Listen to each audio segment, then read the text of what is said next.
All right, everyone, it looks like the promised reform and/or purge, depending on how you look at it, in Saudi Arabia has finally come. Now, King Salman had been saying for some time, yeah, there's a lot of nepotism and corruption within the Saudi government. I'm going to get rid of some of these other people within, generally the same family as me who are in control of these things.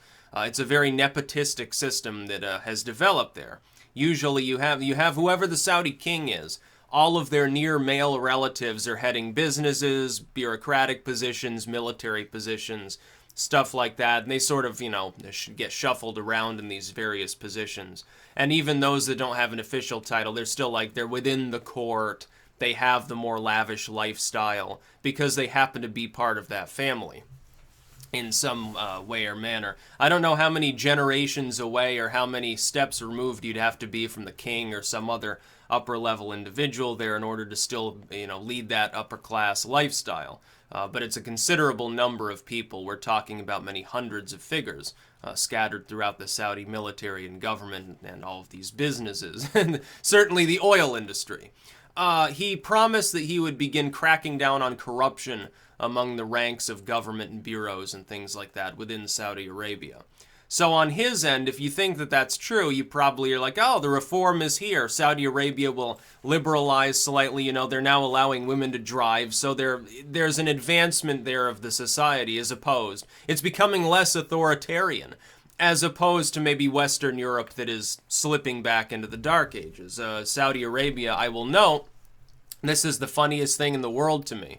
Saudi Arabia, a grave human rights violator, with an extreme nepotism, an extreme authoritarianism within its government, doesn't block my kind of content. A Saudi Arabian on the internet can watch any of my videos and sub my channel. A German can't. Isn't that funny? Just putting that out there. So yeah, there's some advancement going on, and it should be applauded. You don't have to like the Saudi state or its recent history, but it's going in the right direction, I guess, assuming that you assume that Salman is doing the right thing here.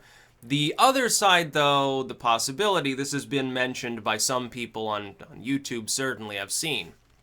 They're saying, oh, it's a power grab. Salman is not widely approved of by certain rungs of society. He's doing this to try to prevent, civil war or something. That's possible. My hope is that, of course, the former is true and the latter is not. Because, don't have to have anything against the people of Saudi Arabia either. Or anyone around the world. It's kind of like North Korea now, isn't it? You can say, well, Kim Jong-un may be insane. The North Korean government certainly is corrupt and nutty. It's violent and constantly threatens to attack its neighbors. With nuclear weapons, no less, about which we have, by the way, still done nothing. But the people of North Korea, well, they don't really have political power, so you can't blame them for the mess. Same's true in Saudi Arabia. It's not a democratic system, per se. Now, some people are still joking about the fact that women being able to drive there means they're I believe, on par now with the 1910s or 1920s as far as that measure of social progress goes. I will also note that the far left over here still says absolutely nothing about such problems in other countries. It only prefers to look at microaggressions here. I still find that somewhat amusing. My hope, though, is that this is a precursor to greater civil reform, like a liberalization of Saudi culture to remove some of the nepotism, the authoritarianism, sort of, advance in that political sense, because we've got a lot of places in the world right now, especially in Western Europe and Canada, that are slipping backwards. They're slipping away from liberal progress and classical liberalism, real liberalism in the most original sense. They're going away from liberty into enslavement. They are steadily moving towards religious zealotry, towards oligarchy, and other things. Some parts of the U.S. political structure have this problem as well. There's an abandonment of sovereignty and an abandonment of individualism in favor of collectivism.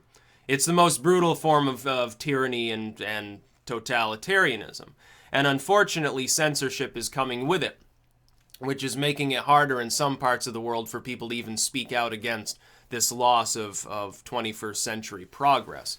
As opposed to Saudi Arabia, I guess, where, hey, yeah, there's certainly prevalent censorship, but unless you're saying something particularly unkind about the House of Saud itself, it seems that blasphemy laws, of course, which are also a problem.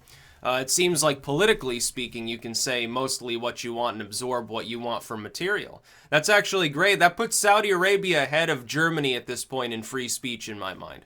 Yeah, Saudi Arabia is, in my measure, it's now ahead of Germany. In Germany, you get dragged off by the Gestapo for saying something offensive. In Saudi Arabia, there are only a small number of things you can offend to have that happen. In Germany, it's basically anyone took it the wrong way. So I think the real story here is that parts of the Middle East have begun to approach, and in some manners maybe have begun to surpass Western Europe for freedom and advancement. Certainly economically speaking, they're doing better in general, but then again, so is like China. China is liberalizing compared to Western Europe. Hell, I half expect them to abandon their intranet and their censorship, say, who cares? You know, it's like it's the 21st century. We're going to give that up. We really don't care. We want the Chinese firms to be able to do business outside of China more easily anyway. We want more money. You know, world trade, the dollar's really, really yummy right now. So we're just going to abandon the intranet and hook up to the World Wide Web at large, and people can do what they want. I half expect them to do that just as a reaction to the shitty things that go on in the EU nations and some of these other totalitarian states that have risen up as the result of Merkelite-style anti-freedom policies. My hope is that Salman will do the right thing and liberalize Saudi Arabia. Now, it takes time, presumably centuries.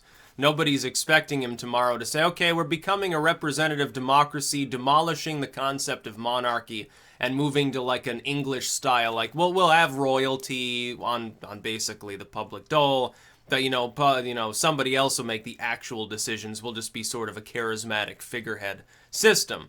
My hope is that over time, that's what would happen in any monarchist system. At the same time, though, economically speaking, Saudi Arabia makes apparently more sane decisions anyway than a lot of representative democracies do. Ultimately, you could have a total dictatorship so long as it was benevolent and hands-off, as opposed to the fact that you can also have a representative system that's extremely abusive. Germany is technically a representative system of government. It's also one of the most authoritarian nations now on the face of the earth. Saudi Arabia is a monarchy that is slowly, apparently, liberalizing. Now, this doesn't exonerate them from the shit going on in Yemen, though. I think it was yesterday they intercepted a missile going over their capital, wasn't it, that was fired from Yemen. Well, yeah, there's still that whole thing with the Houthis and tens of thousands of dead kids, and it's somewhat regrettable. Also, the Saudi military took a beating on the border with a group it's not even a state actor. It doesn't technically have any diplomatically recognized land. It's a group of militants and rebels. And they actually, I think, beat the shit out of the Saudis and blew up some tanks on several occasions, too. Actually forced them back into their own area. It was weird because the Saudi Arabian military, equipment-wise, is very good. Very technologically adept. Sort of like maybe the Turkish military, if they went into Syria and Assad's battle-hardened snipers just started cutting people down. I suppose it'd be a little bit of a problem. Maybe the Saudi military just wanted combat experience, weed out the weak or something. But King Salman, hopefully he's doing the right thing. He's still a monarch, and that's not necessarily something that any classical liberal could like. But if he's making enlightened decisions, hey, he's better than a lot of totally democratically elected heads of state as long as they're from Europe. The Europeans really need to change what they're doing. Things are getting worse over there. Maybe not in Eastern Europe, but certainly in Western Europe. That's about all. Peace out.